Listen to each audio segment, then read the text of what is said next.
검찰이 정말 나쁜 이유는 뭐냐면 지난 참여정부 때 과거에 잘못했던 그 반민주적인 행태들에 대해서 국정원도 진상조사위원회를 만들고 나서 반성을 사과를 했고요. 대법원장도 했고 경찰도 했고 다 했어요. 군대도 했어요. 심지어.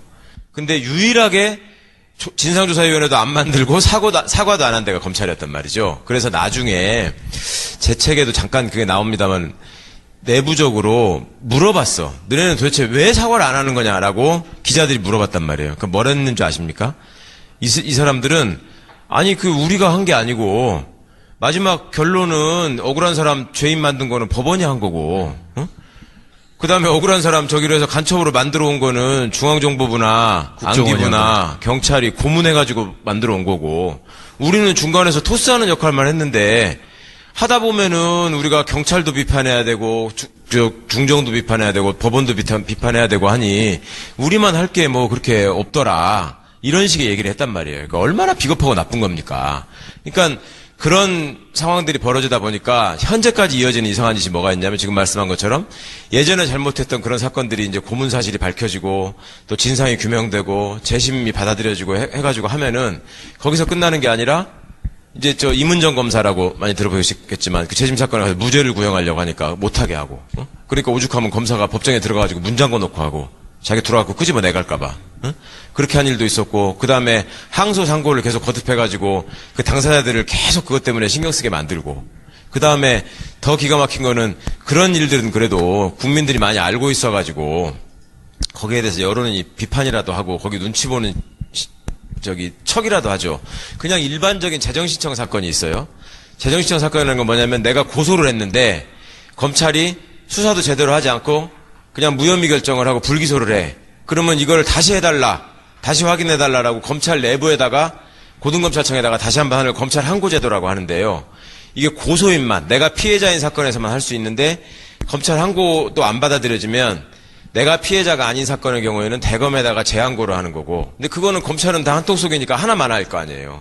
그러니까 그 항고한 사건도 제대로 됐는지 확인하기 위해서 만들어 놓은 제도가 재정신청 제도라는 게 있거든요. 그거는 판사들이 보고 이거는 이 정도 증거가 있으면 이 사람을 처벌하는 게 맞는데 검찰이 기소를 안 한 게 잘못이다라고 해가지고 판사들이 스스로 법원에서 부심판 결정이라고 해가지고 재판에 넘기는 결정을 합니다. 그러면은 그 재판이 열린단 말이에요. 이제 비로소 열려요. 그러면 그 재판이 열렸을 때 이게 재정신청으로 받아들여져서 단죄된 대표적인 사건이 권인숙 성고문 사건인데 예전에 그때는 이 재판에 들어와 가지고 공소유지를 하는 그러니까 증거를 제시하고 뭐 유죄가 될 수 있도록 이렇게 계속 재판에서 판사를 설득하고 이런 일을 하는 사람이 공소유지 담당 변호사라고 변호사 중에 지정을 하게 돼 있었어요. 예전에는. 그런데 참여정부 사법개혁 이후에 그거를 법사위를 거치면서 당시에 한나라당에 가 있던 검찰 출신 국회의원들 이런 사람들하고 검찰하고 짝짝꿍을 해가지고 그거를 검사가 그냥 하는 걸로 바꿨어. 그걸 만들면서 재정신청 대상 범죄를 확대한다고 하면서 공소유지는 검사가 한다 이렇게 해놓으니까요. 지금 얘기한 것처럼 멀쩡하게 잘못하고 다 확인되고 진범이 나온 사건 경우에도 심지어는 끝까지 그걸 안 하겠다고 그러고 이러던 사람들이 그런 사건에 가서는 검찰이 한번 무혐의를 한 거를 법원이 뒤집어가지고 재판에 회부한 거잖아요. 그러면 법정에서 열리면 검사가 구형하라고 그러면 일어나서 무죄를 구형합니다.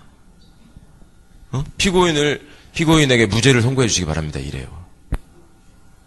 이런 어이없는 짓거리를 하면서 더 기가 막혔던 건 그때 당시에 참여정부에서 사법개혁 위원회에서 곧 작업을 하셨던 분들이 있었을 거 아니에요. 그때 교수나 이런 분들이 법안이 통과되는 과정에서 검찰이 뒷구멍으로 이렇게 장난을 치고 로비를 해가면서 그걸 그렇게 바꾸려고 하니까 이 양반들은 전문가니까 그걸 아니까 야 그렇게 하면은 너네 재판에 가가지고 공소유지하면서 이상한 소리 할 거 아니야.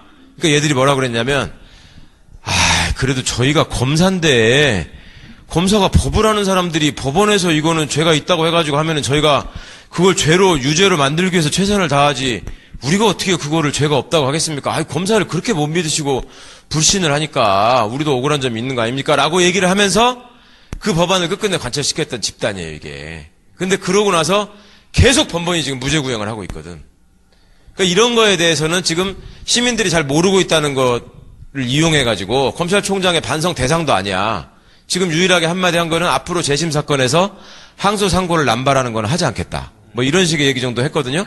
그러니까 지금 우리가 좀 더 알아야 되는 거는, 그러니까 평소에 그러면 그런 거 아니고 안 유명한 억울한 사건에 대해서도 니네가 그런 짓을 하지 말아라. 이런 거를 촉구를 해야 되는 면이 하나 있고요. 그 다음에 우리 박준영 변호사라고 왜 재심이라는 그 영화로도 나왔던 네. 그 약촌 오거리 사건이나 뭐 나라 슈퍼 사건 이런 거 보면은 진범을 잡아가지고 진범을 잡은 검찰청에서 관할 검찰로 넘겼는데 그냥 풀어줘 버리잖아요. 어? 그리고 진범이 나타나가지고 내가 정말 이분들한테 너무 죄송해가지고 뭐 자책이 너무 심하다 그래가지고 자살한 분도 있었고 심지어 자기가 자발적으로 찾아가서 얘기한 사람도 있었는데 그거를 수사를 안 해요.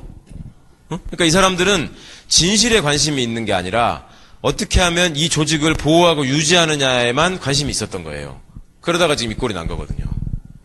그런데 그 와중에 사람들이 모르고 다 넘어갈 줄 알았는데 무슨 EJ 같은 막 이상한 팟캐스트가 골방에서 시작이 되더니 이거를 막 까발리기 시작한 거야. 인혁당 사건 같은 경우에도 사실은 그 팟캐스트 들어보신 분들 아실지 모르겠지만 그 정치적인 음모가 있거든요. 인혁당 사건의 주요 피해자들이 다 TK에 있었어요. 그러니까 과거에 박정희라는 사람이 좌익 활동 경력을 가지고 쿠데타를 해서 정권을 잡은 다음에 그때 당시에 윤보선, 그러니까 이공화국 대통령으로 형식적으로 있다가 쿠데타로 쫓겨난 윤보선 대통령하고 박정희 씨가 대통령 선거에서 붙었을 때 그때 윤보선의 선거 전략이 유일하게 박정희는 빨갱이다였거든.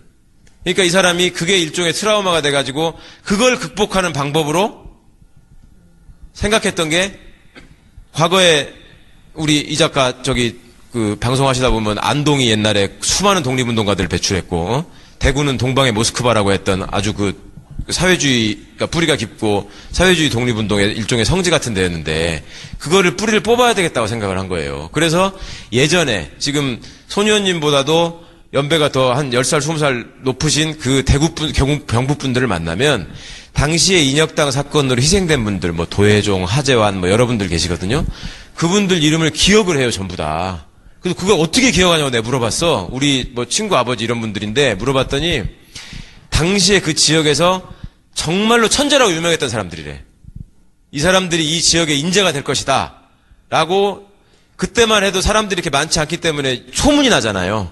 그렇게 해서 다 유명했던 사람들을 그때 다 쓸어버린 거예요, 말하자면. 자기 권력 기반을 확고하게 하기 위해서. 이거 얼마나 나쁜 놈입니까? 근데 그거를 그 하수인이 돼가지고 합법화해주고 법적으로 정당성을 부여해준 거잖아요. 그렇게 해놓고 나서 재심이 이루어지고 뭘 해가지고 뒤집어지는 과정에서도 전혀 사과하지 않고 그 일을 저지른 사람의 딸은 뭐 판결이 2개 있는데 뭐 내가 뭐 사과할 게 뭐 있냐 이런 소리나 하고 그러니까 국민들이 여기에 대해서 관심을 집중하지 않고 잘 모른다는 걸 이용해가지고 이 사람들은 그렇게 나쁜 짓을 해왔다라는 걸 기억해 주셔야죠. 이제 다 들으셨나 봐요. 거의 들었죠. 정치 알바도 맨날 듣는다 그러시더니. 아니 사실 저희가 그 검찰이 잘못된 사건 이렇게 이야기를 하면 뭐 인혁당 사건이나 아니면 약촌 오거리 사건, 그러니까 소위 말해서 재심으로 잘못되었다라고 법원의 판결을 받은 사건들을 이야기를 하는데 실제 가깝게도 그러니까 아주 오래전 먼 예전에 있었던 어떤 그런 사건이 아니라 아주 가깝게도 그런 사건들이 있었습니다. 바로 2013년도에 그 서울시 간첩 공무원 사건 다 기억하시죠? 예.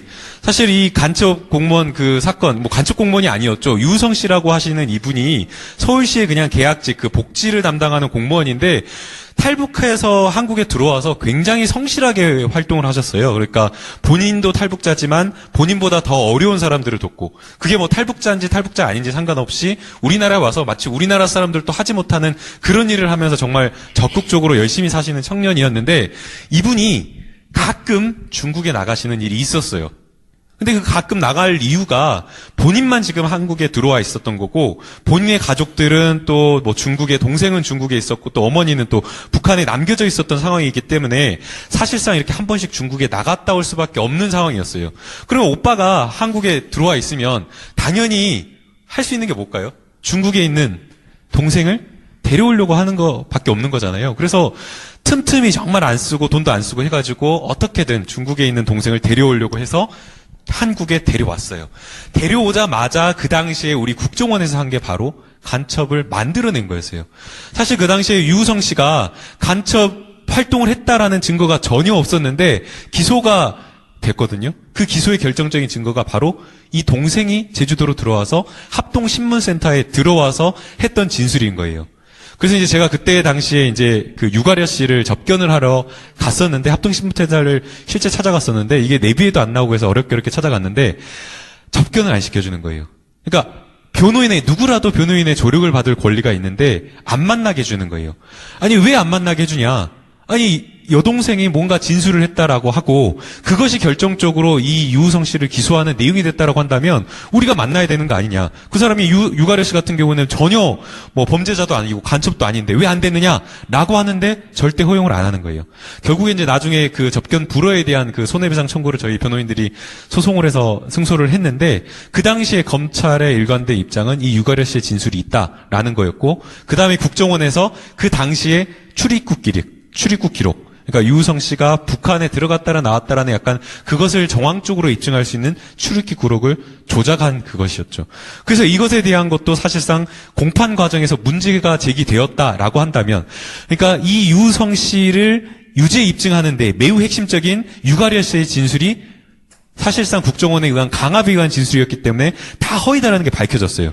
그 다음 두 번째 결정적이었던 중국의 출입국 기록이 완전히 조작되었다라고 하면서 그 당시에 국정원의 직원이 막 자살 시도하고 막 난리가 났었는데, 만약 이러한 사건이 있었다라고 한다면, 결정적인 증거가 없었다라고 한다면 검찰은 당연히 공소유지를 포기하는 게 맞습니다. 그런데도 불구하고 검찰은 공소를 끝까지 유지를 해요. 그게 불과 3, 4년 전에 2013년, 14년도에 있었던 사건입니다. 그러면 이걸 다시 해달라, 다시 확인해달라라고 검찰 내부에다가, 고등검찰청에다가 다시 한번 하는 검찰 항고제도라고 하는데요. 이게 고소인만, 내가 피해자인 사건에서만 할 수 있는데, 검찰 항고도 안 받아들여지면 내가 피해자가 아닌 사건의 경우에는 대검에다가 재항고를 하는 거고, 근데 그거는 검찰은 다 한통 속이니까 하나만 할 거 아니에요. 그러니까 그 항고한 사건도 제대로 됐는지 확인하기 위해서 만들어놓은 제도가 재정시청 제도라는 게 있거든요. 그거는 판사들이 보고, 이거는 이 정도 증거가 있으면 이 사람을 처벌하는 게 맞는데 검찰이 기소를 안 한 게 잘못이다라고 해가지고 판사들이 스스로 법원에서 부심판 결정이라고 해가지고 재판에 넘기는 결정을 합니다. 그러면은 그 재판이 열린단 말이에요. 이제 비로소 열려요. 그러면 그 재판이 열렸을 때 이게 재정신청으로 받아들여져서 단죄된 대표적인 사건이 권인숙 성고문 사건인데, 예전에 그때는 이 재판에 들어와가지고 공소유지를 하는, 그러니까 증거를 제시하고 뭐 유죄가 될 수 있도록 이렇게 계속 재판에서. 검찰이 정말 나쁜 이유는 뭐냐면, 지난 참여정부 때 과거에 잘못했던 그 반민주적인 행태들에 대해서 국정원도 진상조사위원회를 만들고 나서 반성을, 사과를 했고요. 대법원장도 했고 경찰도 했고 다 했어요. 군대도 했어요, 심지어. 근데 유일하게 진상조사위원회도 안 만들고 사과도 안 한 데가 검찰이었단 말이죠. 그래서 나중에 제 책에도 잠깐 그게 나옵니다만, 내부적으로 물어봤어. 너네는 도대체 왜 사과를 안 하는 거냐라고 기자들이 물어봤단 말이에요. 그럼 뭐라 했는 줄 아십니까? 이 사람들은, 아니 우리가 한 게 아니고 마지막 결론은 억울한 사람 죄인 만든 거는 법원이 한 거고, 그 다음에 억울한 사람 저기로 해서 간첩으로 만들어 온 거는 중앙정보부나 안기부나 경찰이 고문해가지고 만들어 온 거고, 우리는 중간에서 토스하는 역할만 했는데, 하다 보면은 우리가 경찰도 비판해야 되고 중정도 비판해야 되고 법원도 판사를 설득하고 이런 일을 하는 사람이 공소유지 담당 변호사라고 변호사 중에 지정을 하게 돼 있었어요, 예전에는. 그런데 참여정부 사법개혁 이후에 그거를 법사위를 거치면서 당시에 한나라당에 가 있던 검찰 출신 국회의원들 이런 사람들하고 검찰하고 짝짝꿍을 해가지고 그거를 검사가 그냥 하는 걸로 바꿨어. 그걸 만들면서 재정시청 대상 범죄를 확대한다고 하면서 공소유지는 검사가 한다 이렇게 해놓으니까요, 지금 얘기한 것처럼 멀쩡하게 잘못하고 다 확인되고 진범이 나온 사건 경우에도 심지어는 끝까지 그걸 안 하겠다고 그러고 이러던 사람들이, 그런 사건에 가서는 검찰이 한번 무혐의를 한 거를 법원이 뒤집어가지고 재판에 회부한 거잖아요. 그러면 법정에서 열리면 검사가 구형하라고 그러면 일어나서 무죄를 구형합니다. 피고인에게 무죄를 선고해 주시기 바랍니다, 이래요. 이런 어이없는 짓거리를 하면서 더 기가 막혔던 건, 그때 당시에 참여정부에서 사법개혁 그 위원회에서 곧 작업을 하셨던 분들이 있었을 거 아니에요. 그때 교수나 입안해야 되고 하니 우리만 할 게 뭐 그렇게 없더라, 이런 식의 얘기를 했단 말이에요. 그러니까 얼마나 비겁하고 나쁜 겁니까? 그러니까 그런 상황들이 벌어지다 보니까 현재까지 이어지는 이상한 짓이 뭐가 있냐면 지금 말씀한 것처럼 예전에 잘못했던 그런 사건들이 이제 고문 사실이 밝혀지고 또 진상이 규명되고 재심이 받아들여지고 해가지고 하면은 거기서 끝나는 게 아니라 이제 저 이문정 검사라고 많이 들어보셨겠지만 그 재심 사건에 가서 무죄를 구형하려고 하니까 못하게 하고 그러니까 오죽하면 검사가 법정에 들어가가지고 문 잠궈 놓고 하고 자기 들어가고 끄집어 내갈까봐 그렇게 한 일도 있었고 그 다음에 항소 상고를 계속 거듭해가지고 그 당사자들을 계속 그것 때문에 신경 쓰게 만들고 그 다음에 더 기가 막힌 거는 그런 일들은 그래도 국민들이 많이 알고 있어가지고 거기에 대해서 여론이 비판이라도 하고 거기 눈치 보는 척이라도 하죠. 그냥 일반적인 재정신청 사건이 있어요. 재정신청 사건이라는 건 뭐냐면 내가 고소를 했는데 검찰이 수사도 제대로 하지 않고 그냥 무혐의 결정을 하고 불기소를 해. 이런 분들이 법안이 통과되는 과정에서 검찰이 뒷구멍으로 이렇게 장난을 치고 로비를 해가면서 그걸 그렇게 바꾸려고 하니까 이 양반들은 전문가니까 그걸 아니까 야 그렇게 하면은 너네 재판에 가가지고 공소유지하면서 이상한 소리 할 거 아니야.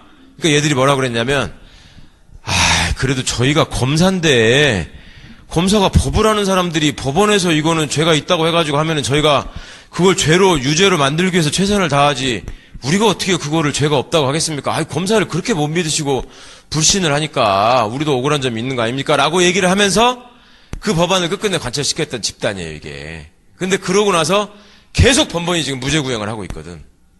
그러니까 이런 거에 대해서는 지금 시민들이 잘 모르고 있다는 것을 이용해가지고 검찰총장의 반성 대상도 아니야. 지금 유일하게 한마디 한 거는 앞으로 재심 사건에서 항소 상고를 남발하는 건 하지 않겠다. 뭐 이런 식의 얘기 정도 했거든요. 그러니까 지금 우리가 좀 더 알아야 되는 거는 그러니까 평소에 그러면 그런 거 아니고 안 유명한 억울한 사건